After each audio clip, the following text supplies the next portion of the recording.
not the big thing in, for example, somebody coming from India. So I just want to say, generally, the lives of oppressed people matter, and that right now we should be thinking about that. I also want to say that we are all aware that this is a really strange time. Here I am giving a talk in my living room in my house.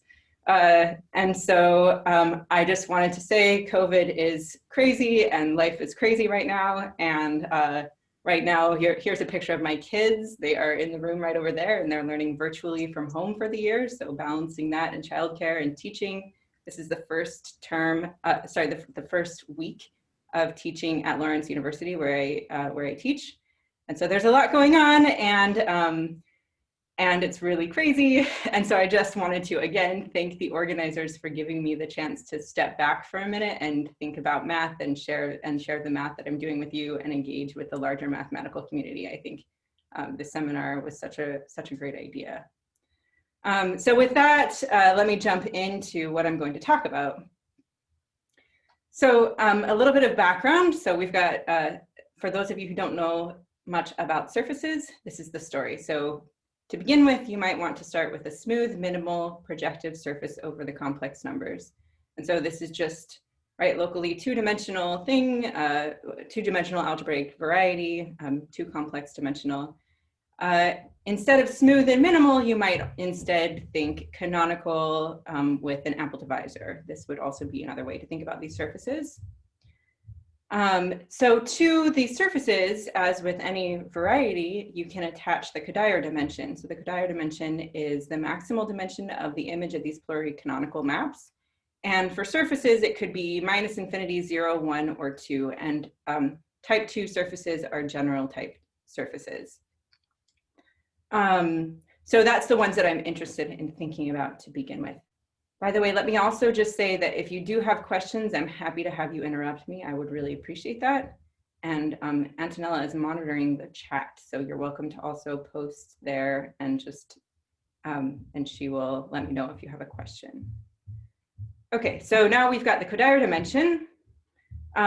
We can also attach invariance. So we've got the square of the canonical class and the holomorphic Euler characteristic. And I'm going to give you one example of this. So the quintic in P3 has invariance k squared 5 and chi equal to 5. And this is the only example that I'm going to give you, but generally, or right now, but generally these surfaces, these invariants can be related in various ways. And so we have this picture. This is the classic picture of the map of geography of surfaces. On the right-hand side, down over here, we've got Noether's inequality, and up here we have what's called the Bogomolov-Miaoka-Yau inequality, and then each of these points corresponds to possible invariants for a surface of general type, at least the ones in the top right corner. And so, okay, so, right, so I've put on there a couple of points of surfaces that you might care about. So some of you are interested in K3 surfaces. That's where they lie in relation to geography of, in relation to surfaces of general type. Okay, so that's this picture. This is on Wikipedia. You should go there and look at it. I love this page of Wikipedia. But of course, once we have invariance, once we fix some invariance, we want to know not just, you know, what are these surfaces, what do they look like, but actually what is the moduli space of these surfaces. So that's the playground that I live in, that I play in. And this is great because right now I know in some parts of the world with COVID, you can't play on any playgrounds. So here you can play on this playground. So to begin with, we've got the moduli space of smooth surfaces of general type with fixed invariance. This was defined by Gieseker in the 60s. And again, you can replace smooth minimal surface with instead canonical and canonical singularities and ample canonical class. That is also fine. And then we have, but of course we've got a moduli space, then we want to know what are the compactifications of this moduli space. And there's one compactification that we really like a lot that I care about, and it's really the only modular compactification of this moduli space. So this is the KSBA compactification of stable surfaces of general type. So KSB stands for Kolar Shepard Barron. They wrote the breakthrough paper that that theoretically proved existence of these moduli spaces.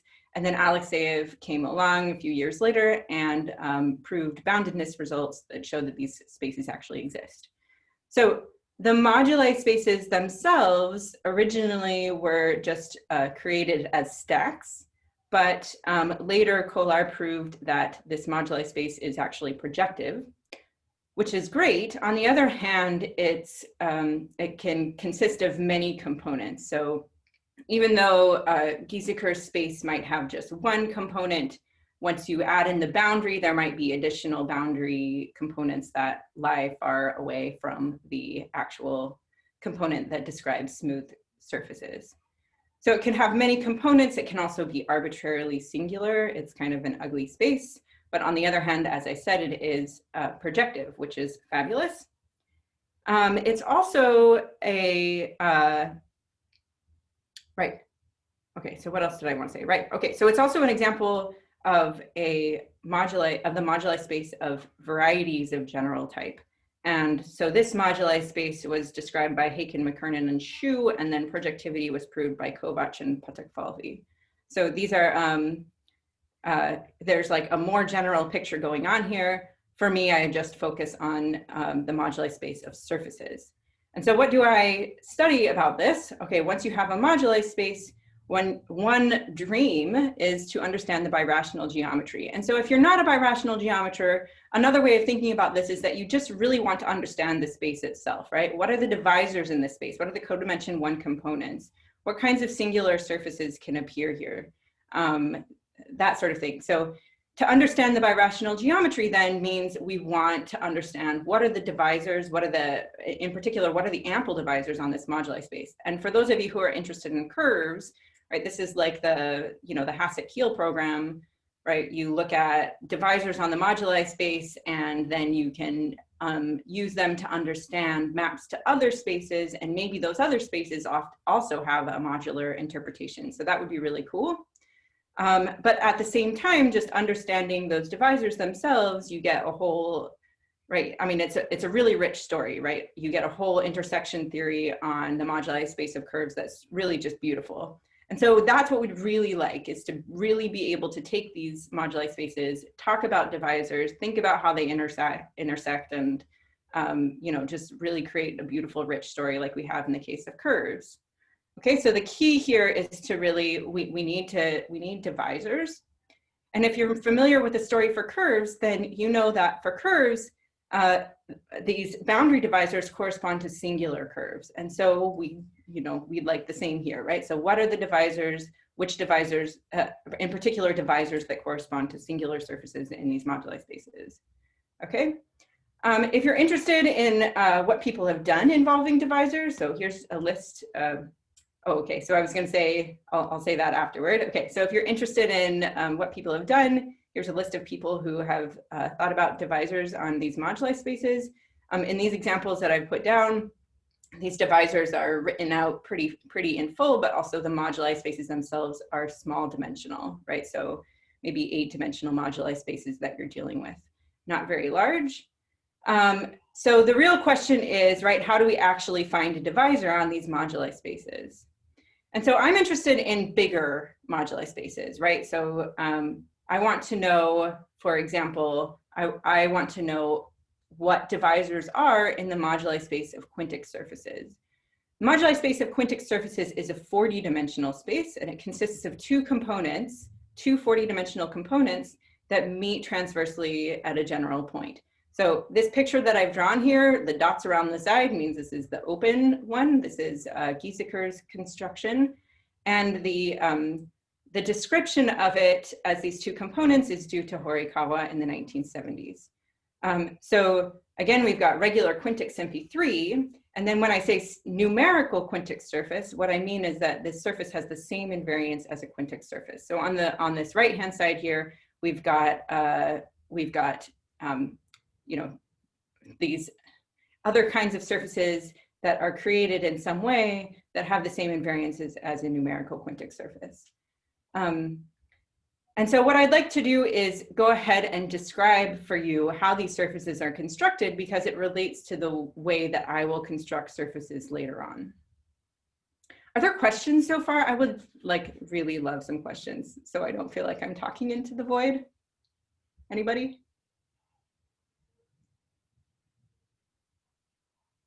That's great. Very clear. All right. Okay, so this is the setup. And so let me give you this construction that Horikawa. So this is Horikawa's construction of these surfaces on the right side of this moduli space. It's a really beautiful construction, and that's another reason that I want to share it with you. So you begin with a smooth quadric surface. This is P1 cross P1. And then the divisor that you look at, I've drawn in blue this divisor that we're going to consider. Right, so this divisor we can see has two singular points. So before doing anything with the surface, I'm just going to resolve those singularities. How do I do that? I just blow up the surface at those 2 points. So when I blow up, I get these two exceptional curves. That's what's in pink, right? And then these pieces of the divisor break up. Okay, the pieces of the divisor in blue split, and so then you get this picture here.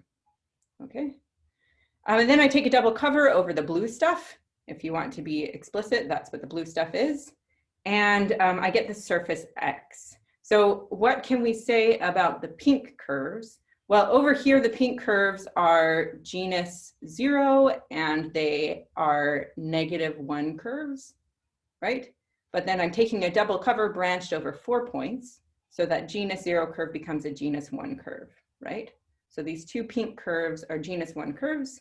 They have self-intersection -2 now, because it's a double cover. But then the fiber is part of the branch locus. And so where before it was a -2 curve, right? Before we had a fiber here, we blow up in 2 points, it becomes a -2 curve. And then it's part of the branch locus. And so over here it becomes a -1 curve, and it stays genus 0.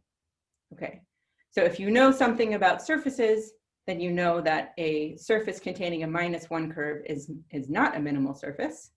And so how do you obtain a minimal surface? You contract that -1 curve. So that's what we do here. Okay, so I claim that over here, the square of the canonical class is 6. And then when you contract, it goes down by 1. And it becomes, did I do this correctly? Somehow in my head, every time I stand up in front of people, it's 6 or it's 4. Anyway, so the point is, you can construct, you can write down explicitly what the canonical class is here, and you use tools that are in this book by Bart Hulik, Peters and Van de Ven. It's the classic. So if you want to go, that's where you should go. And then and you can use that to show that over here W has actually the correct invariance. It's smooth, and now it's minimal because it doesn't have that -1 curve. Okay, does the construction make sense? Thumbs up for anyone I can see.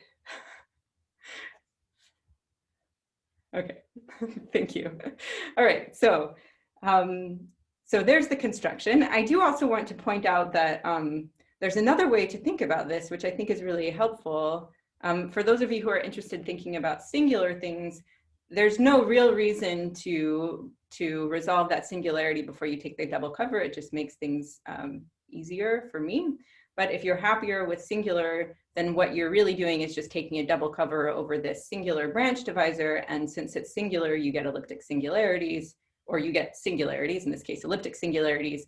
And so you've constructed the surface X with singularities, and classically, this is how people would construct new surfaces, right? You construct a singular surface, you resolve the singularities, and boom, you've got a new surface with some invariance that you didn't have before. So this is a pretty classical kind of construction. Okay, so that's the story for Horikawa. So let me just go ahead and show you one of the two main theorems that I will show you today. So my theorem is that stable quintic surfaces with a unique quarter 1-1 singularity form a divisor in M55. So in this closure, in the moduli space of stable numerical quintic surfaces. And so I will walk through this, through the implications of this more. But first, let me just say that a quarter 1 singularity is just C2 mod this cyclic group of order 4, and the action is given to you there. Okay. Okay, is there a question? I saw that the chat just bumped up one. There is a comment. Can you see from the picture? It was from that are the Kummer's cortex. Israel can unmute himself. Oh, I see. Okay. Now there is a question. I see a question now. Okay. That is a great question. Okay, does the KSBI compactification have 2 irreducible components? So, okay, so here's what I can show you about the KSBA compactification. That's exactly the right time to ask that question. Thank you. Okay, so the divisor that I constructed lives on the boundary of Gieseker's moduli space. So in other words, I can tell you that surfaces with a quarter one singularity, they always can be smoothed to either a quintic in P3 or one of these other constructions, right? They can always, there's always a smoothing. At least for the, yes, there's always a smoothing. But generally, more generally, do we know what happens with the rest of this moduli space? We don't. It's possible that there are components of the moduli space, of the KSBA moduli space, that don't lie on the boundary of this one. Does that answer the question? I think that should answer the question. Okay. All right, so what I'm going to do today is talk you through how I like the basics of this, right? So what are the pieces that are going to go into something like this? And so as a start, right, what you need is to even be able to construct a surface with a quarter 1 singularity, right? That's the first thing that we're going to need to do, and then we'll go from there. So let me do that first. So here's the construction. And I'm relating it to what Horikawa did because it's quite similar. So you begin with P1 cross P1, just like before, and then you take a slightly different branch divisor. In this case, you have 2 just nodes in the branch divisor. And what that's going to mean is if I were to take the double cover right away, I would get canonical singularities. But instead, what I'm going to do is just go ahead and resolve those singularities. I take the double cover, and where before this curve, this fiber was part of the branch locus, now I'm not going to take it as part of the branch locus anymore. Okay, and so what that means is here it's a genus 0 curve. You can see it's branched at these 2 points where it intersects the blue branch divisor. And so it becomes a genus 0 curve. But before here, it's a -2 curve. Since I'm taking a double cover, it becomes a -4 curve. Okay, so that's what I get. I get this -4 curve sitting on this surface X. And now you're going to have to believe me that when I contract this -4 curve, I get a quarter 1 singularity. I'll give you more information about quarter 1 singularities and more generally cyclic quotient singularities in a minute. But this is the idea. And so the claim is that this is what I get, right? So k squared is 5. Okay, so this is where I am correct the first time, right? So the second time, right? So kx squared is 4. I contract that -4 curve, and kw squared is 5. Okay, so that's what I want. And you can show this using basically a junction. Okay. Right, so that's what we do to get our new surface W. Does the idea behind the construction make sense? Are there questions about it? My chat's sort of hiding. Okay. All right. Okay, so again, I want to emphasize that if you're happy working with singular surfaces, you can instead, I'll come back to that in a moment, but you can instead just take the double cover right away. You get canonical singularities. You resolve those singularities to get X, which is a smooth minimal surface. Or if you're happy, you can instead work with S. But the smooth minimal surface X is where your -4 curve lives. And so that's really what you want to construct, because you want to contract that curve to get a singularity. Okay, so that's the picture. And where do these surfaces lie? What I've constructed here is what I've been calling a 2A surface. This is because Horikawa in his paper calls the surfaces on the right-hand side capital, like Roman numeral 2A surfaces. So it makes sense to call this a 2A surface. So that's where these things live, okay? All right. There's the, all right, so that's the construction. But of course, just constructing a surface doesn't give you a divisor, and just having one type of singularity doesn't tell you, like, you know, doesn't give you a good starting place for knowing how to find all sorts of divisors. So what I really want to do is to be able to maybe think about this in a more general context, right? So, right. So there was my divisor. But more generally, we can talk about these things called cyclic quotient singularities. So remember how I told you that the moduli space parameterizes surfaces that are stable. That means semi-log canonical singularities. And so cyclic quotient singularities are examples of semi-log canonical singularities. I'm not going to define the other ones for you in full, but I will give you these ones. Okay. So these are cyclic quotient singularities. The nice thing about cyclic quotient singularities is that when we resolve them, we get these chains of rational curves with negative self-intersection, and we can write down what those negative self-intersections are very precisely. This is called the Hirzebruch-Young continued fraction expansion. And if you're not familiar with this sort of thing, then you should look at Miles Reed's Young People's Guide to Singularities. He talks about this construction there. Okay, so so that's what you get. You get this minimal resolution. It's got these curves of negative self-intersection.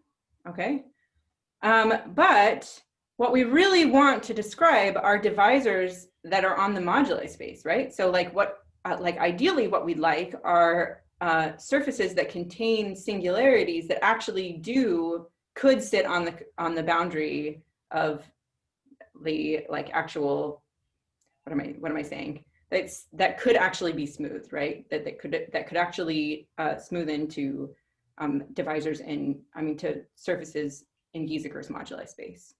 Okay, so that's what we want. We want to know which of these singularities are actually smoothable. And I'll tell you in a minute what I mean by smoothable, but first I'll just give you the answer. So locally, so the ones that have a local smoothing or what's called the local Q-Gorenstein smoothing are of the form 1 over dn squared 1 dna minus 1. And these are referred to as Wall singularities or T singularities. Wall was the first person to study these and proved results in them that then Kolar and Shepard-Barron used to show that these ones are the ones that have the Q-Gorenstein smoothings that they want. Right, okay. So, right, so that's what these things are. So let me give you some examples of them. Okay, so we've already seen the quarter 1 singularity. Yay, that one's good. There's a singularity that has two curves in its minimal resolution. This is a 1, 9, 1, 2 singularity, and that's given here. And then here's a couple of more of them. And the reason that I'm giving you the resolutions of these is because there's a beautiful iterative description of all of these singularities. So these ones are even nicer than general cyclic quotient singularities because we have this iterative description. And so what do I mean by that?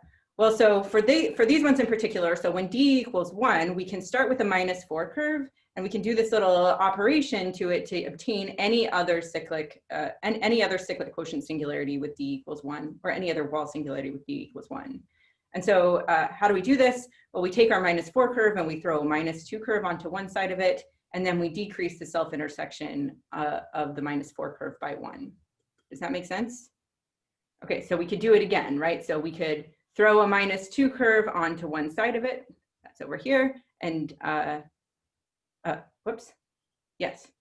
Okay, let me go this way. So we could throw a -2 curve onto one side of it and then decrease the other side by 1. And here I flipped it, right? So we throw a -2 curve onto this side and then decrease the self-intersection of this -2 curve by 1, right? So this is like this way to generate all Wall singularities. Okay, You could begin with a slightly different beginning instead of like -4 curve. There are others that you can begin with, but essentially we can understand all of these using this iterative description. And that's what's super helpful for us later on. Does that make sense? Are we okay? Okay. All right. So that's what they are. Let me just take a moment also to tell you what I mean by smoothable. So when I say smoothable, I mean locally these singularities have a Q-Gorenstein smoothing. And so for those of you who are familiar with this, this means that it's induced, or who haven't seen it, it's induced by smoothing of what's called the index 1 cover. So these ones in particular have an index 1 cover that's an AN singularity. And so what you can do is smooth, as long as you smooth the AN singularity up top, then you can quotient out and you end up with the smoothing of your wall singularity. That's the general idea. And we can write it down. So in the case where D equals 1, we can write down explicitly then what the smoothing looks like. So notice that this is not a hypersurface singularity because this is not a smooth space here, right? This is a singular space that we're looking at. But the idea is basically the same. They're almost like hypersurface singularities. And in this case, we have a 1-parameter Q-Gorenstein smoothing, a 1-parameter Q-Gorenstein smoothing. Okay. Generally, the number of parameters of smoothings you have is exactly this number D. Right? D gives you the number of parameters of smoothing. Okay. All right, so that's what we've got. We've got 1-parameter Q-Gorenstein smoothing. And so morally, what do we want? We want to say that since we've got a 1-parameter smoothing, then the rest of the deformations of a surface that has one of these will be equisingular. We'll still have the singularity. And so that whole space of deformations of them, we want that to be a divisor in the moduli space. And so, indeed, in the case of quarter 1 singularities, so that's D equals 1 and N equals 2, then those really do give us a divisor in the moduli space of quintic surfaces. And my expectation is that those quarter 1 singularities will always give us a divisor. For the other ones, I'm not quite as convinced that that's true, but for quarter 1 singularities, I would conjecture that every moduli space of surfaces has a divisor that corresponds to those. That's my conjecture. Okay. All right, so that's what we want. Okay, but the point then is that if we want to be studying cyclic quotient singularities and we want to build surfaces that have cyclic quotient singularities, there are infinitely many of these things, right? So is there any way that we can narrow the search, right? We'd like to, for fixed k² and chi, we'd like to know which of these singularities actually can occur on a surface with those invariants. Yes? Okay, that's what we'd like to do. Why is it reasonable to suggest that we can limit the possibilities for D and N? Well, generally, boundedness results of Alexeyev will tell us that N is bounded for fixed k² and chi, but that N is really, really ugly. It's really nasty. It's very large. And so we'd like to find a sharper bound, and it's enough to bound R minus D. The reason this is true is because that iterative description tells us that, that R minus D, sorry, that N is less than or equal to the Fibonacci number, the R minus D Fibonacci number, where you start at the right place.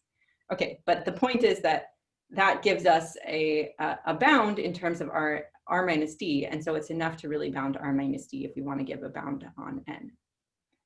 In other words, if we want to determine which of these actually occur, that's all we have to do. Okay, all meaning, okay, there's still work to do, but that's the idea.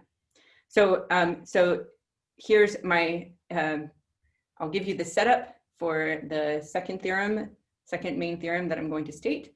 This is joint work with Giancarlo Urzua, bounds on T singularities. And the idea is, I'll give you the setup first, then I'll give you the theorem. So we take a stable surface W that contains a single T singularity and is smooth otherwise. Okay, and we already know that we can resolve that singularity and we get this chain of rational curves. But then X itself is not necessarily minimal. In fact, often it's not. So it might contain additional -1 curves. and you contract those and you obtain a surface S, this is the minimal model of W. That's really all that it is. Okay. All right, so that's S. And so what you can do is you can bound R minus D. So R is the number of curves and D is what appears down here, right? So you can bound R minus D in terms of KW squared and KS squared. And so here's the theorem. So this depends on the Kodaira dimension of S, right? So if the Kodaira dimension of S is 0, then R minus D is less than or equal to 4 KW squared. If the Kodaira dimension of S is 1, then R minus D is less than or equal to 4 KW squared minus 2. And if the Kodaira dimension of S is 2, so if we have general type S, then again, we get bounds in terms of KW squared and KS squared. So, importantly, sorry, my children are making some noise in the corner. Okay, now I can focus. Hold on, just give me one moment.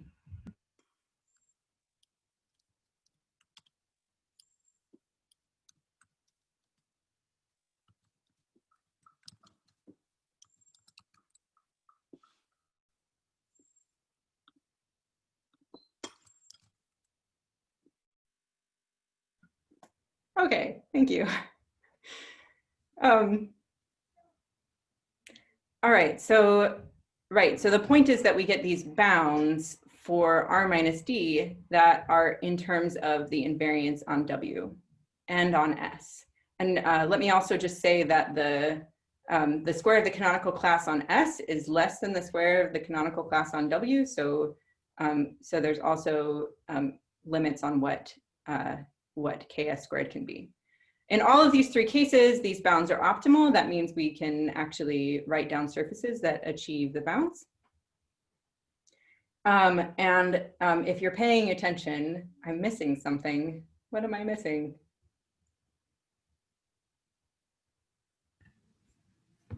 Rational? Rational, yes, thank you. Ruled, yeah. I don't know, ruled.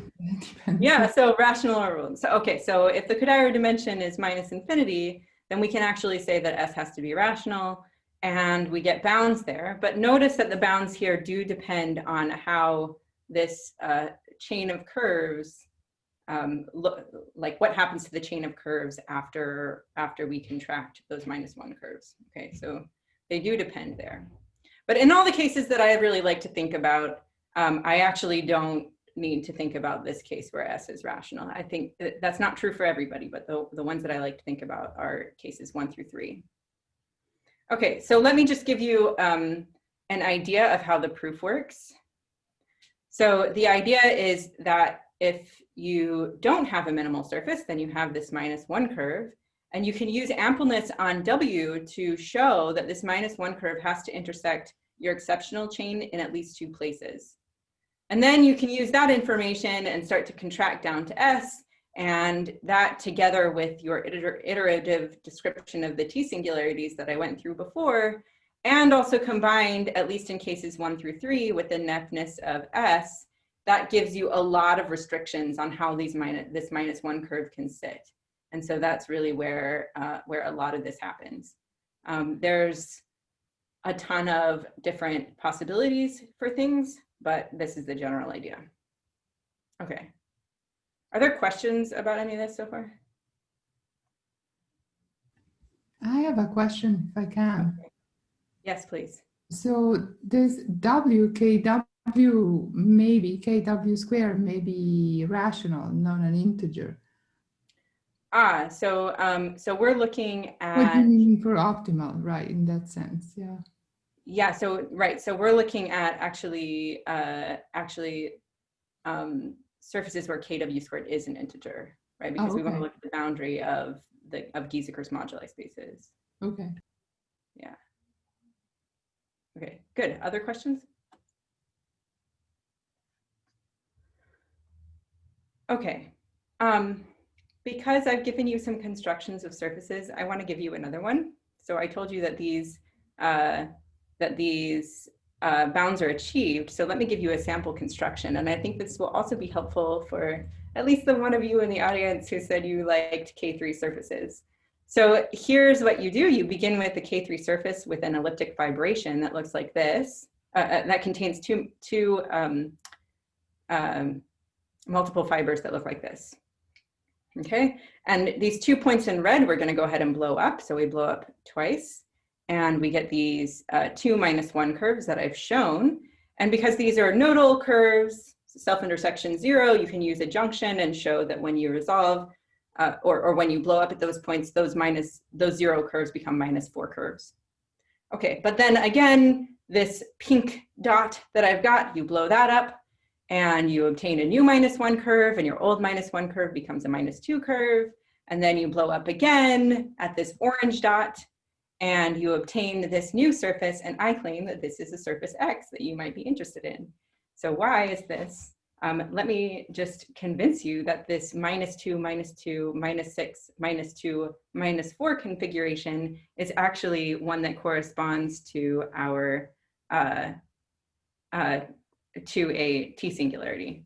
I'm going to do this because I think it's fun. Okay, so 2, 2, 6, 2, 4, that's what I've got as my chain.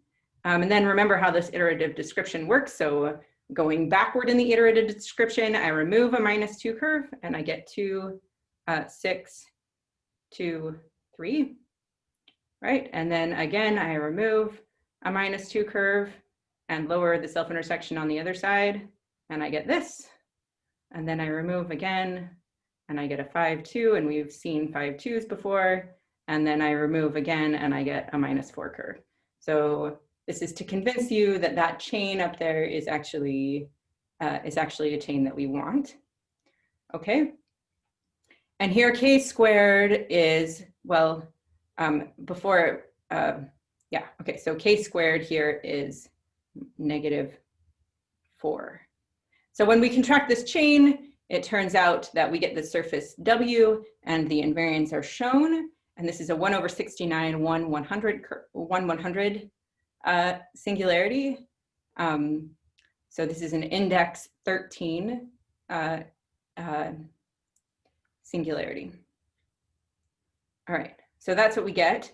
And again, I told you that this was one of the ones that achieves the bound. Let's just double check this, right? So here's the bound. I've got a K3 surface, so the Kodaira dimension is 0. In this case, R is 5, right? I have 5 curves. D is equal to 1 because 1/69 is 1/13 squared, right? And so R minus D is 4, and KW squared is 1, so 4 is equal to 4 times 1. Yay, it works. Okay, so there's my, that's my little convincing you that this is one of these ones that hits the bound. Okay. All right, so we've got this really nice result that that really helps us to find surfaces, right? Now we know, now we can really restrict the kinds of singularities that we're actually looking for. But then just because you have a construction of a surface does not at all tell you that what you've got is a divisor. So I'm going to walk you through the program of how you would actually try to show that what you get is a divisor. Okay, so here's how we would use the bounds to construct divisors. So step 1 that we've already done a few times is to use classical techniques to construct a surface S containing our desired configuration of curves. So notice here that I'm constructing S and not X because X is not a minimal surface, but classical constructions of surfaces are minimal surfaces, right? So we've got tons of classical constructions of surfaces of general type and K3 surfaces and Enrique surfaces and all these surfaces, but they're all minimal. That's the standard. And so what we really want to construct is S. So what you have to do really is go back through this long argument that we've got in our paper, but you do it and you stick with it and you figure out what the image of these curves has to be in S. You can construct that S because all you really have to do is construct a K3 surface that you've already been constructing forever, but then impose additional restrictions that give you those curves that you want. And then you know how to blow them up because you've been following the argument in the paper. and you get this chain of curves, and that gives you X, and you contract. So as long as you can construct that S with the desired chain of curves, then you're good, right? So you've got those surfaces, but again, that's not enough. So how do you really know that what you've got is a divisor? Well, the first step, or your first attempt might be to do a dimension count, right? So you'd like to know, maybe you're lucky and you constructed not just a surface, but the general surface, right? And then you can just count. You can do a dimension count and determine that that the locus of such surfaces that you created is high enough and will actually give you a large enough codimension 1 locus in your moduli space. That's great. That's awesome. So you're getting there. Okay, so you've done it. You've got this nice size locus. But then is it really a divisor, right? Is it really going to sit inside, is it really going to sit right there on the boundary of Gieseker's moduli space, or is it going to be over here somewhere on one of these new components that appear when you do the compactification? So how do you do that? Well, one option is to try to construct explicit smoothings.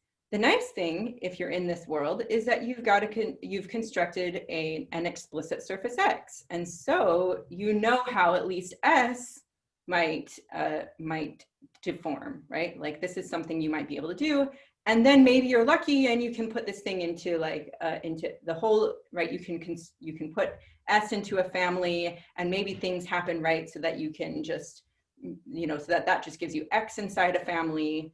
And then the moduli space, like deformations of X are going to basically give you deformations of W as long as you bring along that chain of curves.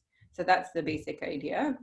So you construct those explicit smoothings, but then even once you have a smoothing, how do you know what's going on with the moduli space at your point, right? You actually need to know, you'd like to know, like, is my divisor actually smooth there, right? I mean, that would be a nice thing to know. So you want to know, you want to do a local study of the moduli space. That's what you really want.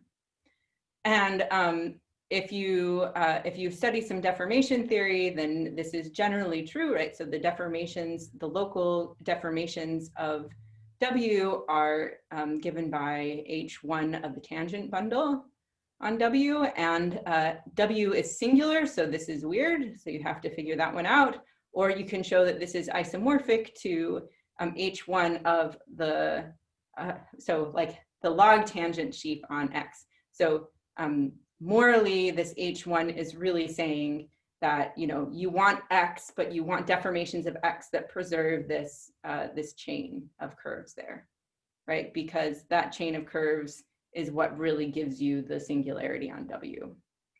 Okay, so you study local Q-Gorenstein deformations.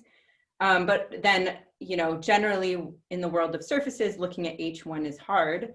Looking at H2 is a little bit easier. And so obstructions to deformations lie in H2. And so what does this really mean? This means that, again, if you're lucky, then you get that H2 is 0 and the locus is generically smooth, right? That's what you'd like. So at this point, the divisor is generically a smooth divisor. Okay, so that's what you'd like to do. And how do you get your hands on these things? Well, you've got certain exact sequences that will help you. You can also get your hands into looking at the Kuranish's space of deformations and things like that. So it gets pretty technical, but you can do it. Okay, so let me show you then, going back to the first theorem that I showed you, some of the sample results that fit into that program that I gave you. So, right, so we've got this picture over here. What I showed you before is this 2A world, right? So I gave you one construction of a 2A surface that smooths, or at least I claim that it smooths, to one of Horikawa's surface. It's not too surprising that it smooths to that because they're both double covers, right?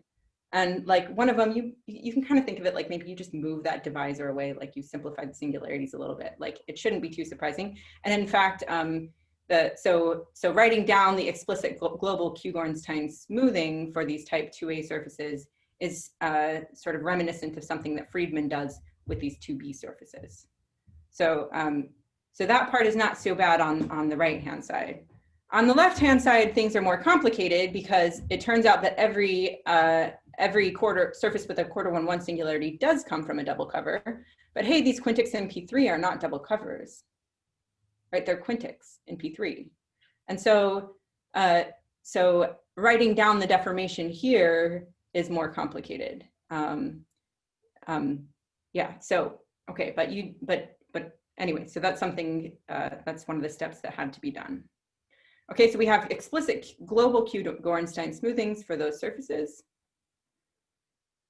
Okay. And then they also satisfy, both of those also satisfy H2 is 0. And if you remember, what this means is that the moduli space is smooth generically at those points. So yay, that's good. Okay, but then 2B surfaces, just from the picture, you can see that something weird is going on, right? Like you're not, it shouldn't be a smooth point of the moduli space, and it's not. So you also prove, or I also proved that type 2B surfaces, and these are constructed in a really similar way to 2A surfaces, where instead of beginning with a smooth quadric and taking double cover, you begin with a singular quadric and take a double cover. And so deformations there are obstructed.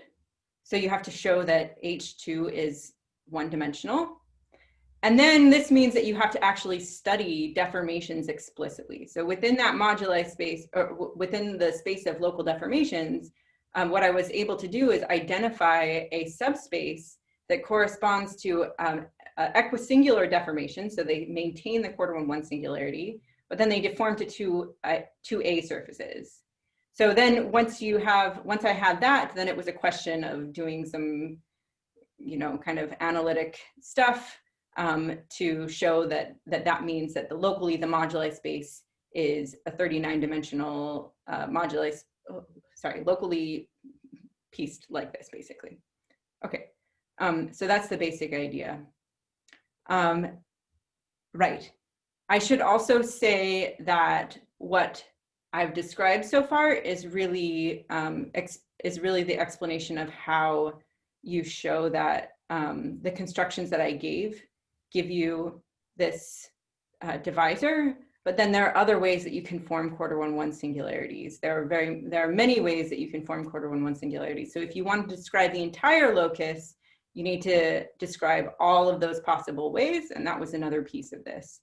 And showing that when you deform to those, you don't, something weird doesn't happen, or maybe it turns out that maybe one of them, for some weird reason, actually does live out here, but that's actually not the case. So, so that was part of it as well. Okay, so that's the story for the moduli space of quintic surfaces, and also for these bounds on these T singularities. That was joint work with Giancarlo Urzua. From here, what are some next steps? So of course, I'm always on the lookout for more examples. In the case of k² = 1 and 2, this is work in progress with Franciosi, Pardini, and Rolensky, where we're looking at cyclic quotient singularities there. I'm also interested in the case of multiple singularities, and here the combinatorics get really, really crazy. Urzua and his student Zamora have started to work on this, and that should be coming soon. And once that comes out, there's some, that will be interesting to come up with examples of surfaces with multiple singularities. And then of course we want to know, are these divisors ample? So that means how do they intersect with other boundary divisors? How do they intersect with the Gorenstein locus? What happens with non-normal singularities, right? What divisors can we get there, and how do these things intersect? And once we have all of this, I mean, it's just so beautiful, right? Like you get the same sorts of stories as for curves. You can start thinking about really interesting ways that surfaces deform and degenerate into each other. So, so I'm excited. It's a good program to be working on. So with that, I would like to say thank you for your attention, and thanks again for the work to the organizers for inviting me. Okay, thank you. So let's do virtual clap to Julie in the chat, and then unmute yourself with your questions.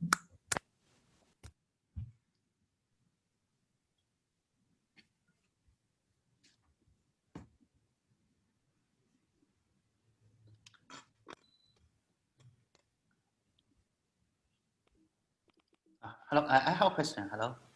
Hi. Hey. So, for the quintic, is there any way to find all the boundary? That means you find explicit case BA. Is there any possible for that? Okay, so you're asking if it's possible to write down the entire boundary in the case of quintic surfaces.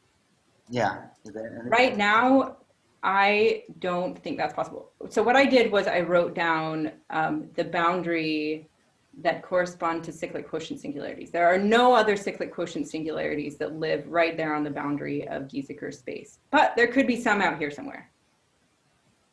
So that part hasn't been answered yet. But then, to my understanding, there aren't like other semi-log canonical singularities. I don't know of other examples of semi-log canonical singularities in this space. So there's still a lot of. You mean on this basic moduli, the open part, there's no boundary for other quotient singularity, right? That's right. But they may happen on the, on the intersection, on the 2B, that's 39 dimensional. Maybe you go to boundary, you have some more singularity. You mean that? No. So anything that smooths to something inside Gieseker's space is done. There's no more cyclic quotient singularities that could smooth to something inside Gieseker's moduli space. But there may exist more SLC singularities where on the boundary or other boundary. I see. Yes, yeah, there could be. Yeah, that's right. Branch or something. Yeah. Okay. Thank you. Hi, Julie. Hi. So maybe concerning the last question, you could do something very stupid and just degenerate your quintic into 5 very general planes. And then you would have something SLC, which definitely has different singularities. Right. So I should say that Patricio Gallardo, I think is how you pronounce his last name. He's looked at that sort of thing. So this is like GIT quotient of quintic surfaces. That's stuff that he's looked at. I have a question. So you said the boundary surfaces you construct of type 1 on the usual quintics. So you cannot find them by degenerating inside P3, but if you take the bicanonical embedding, I think it goes to P9. Could you, do these boundary surfaces embed into P9, and can you write down the family in P9? Okay, I think that this is basically the idea that you're saying. So actually what you can do is you can write this down as a deformation inside a weighted projective space. And then my guess is that then you would take that weighted projective space and you could embed it into just regular P9 and that would give you that. But that's just kind of, I don't know if that would give you the same thing, but it might be. It might. Okay, thanks.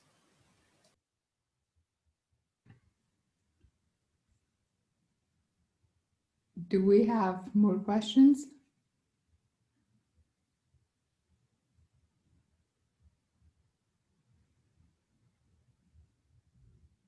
Well, if not, I'm thanking Julie again for this beautiful talk. I see the comment in the chat, and many people are saying it's a beautiful talk, and the talk is being recorded. Hopefully, and it's available from a link to the ZAG seminar webpage after it's uploaded and saved. So thank you, Julie, again. Yeah, thanks. Thanks everyone for coming and supporting me. Yeah, thank you.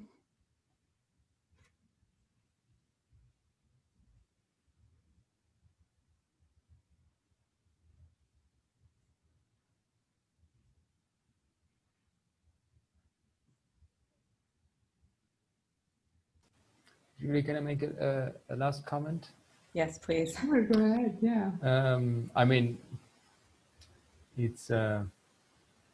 It's not a big deal, but I just wanted to point out that on the first slide you said the Giesecke modular space, you can take the modular space of minimum models.